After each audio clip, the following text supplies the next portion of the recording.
Vox Booker and his attorney are standing by their story. This after the lawyer representing two people seen in the video with Booker says there's more to the story.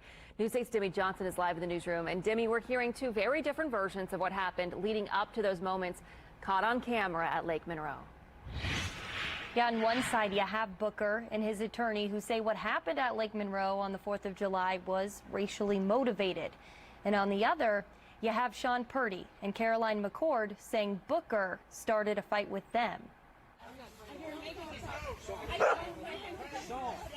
Sean Purdy is the man in the red shirt. In this video, he appears to be holding Vox Booker up against a tree. Which is interesting because, you know, he'd leave and he comes back, and then all of a sudden people jump out with videotaping. It's almost like that was staged. David Hennessy is now representing Sean Purdy and his girlfriend Caroline McCord. He asserts and claims to be a county commissioner and says he's going to find these people. He declares he's going to ruin their lives. He gets in Caroline's face, jabbing a finger.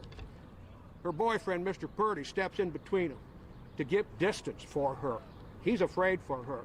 Mr. Booker then hits him 3 times, so he's restrained. He says Purdy suffered an injury from the fight and sent us this photo of him with a bruised chin. Hennessy claims Booker knew he was trespassing and crossed private property anyway. He says Purdy gave Booker a ride on his ATV and pointed him in the right direction off the property. In exchange, Booker gave Purdy a beer and the two parted ways peacefully. But then Hennessy says Booker came back with cameras rolling. Talk of a noose, no talk of a rope, no talk of a lynching, no white power, and you don't have all the video, okay?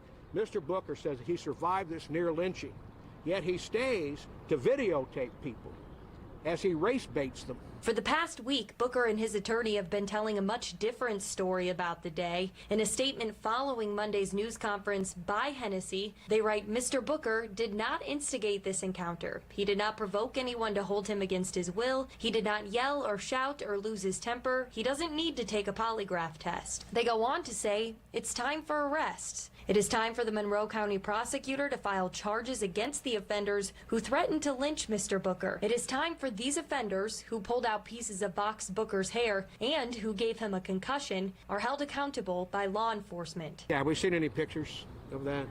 Has he shown us any injuries? Any hair pulled out? I mean, really, I don't know.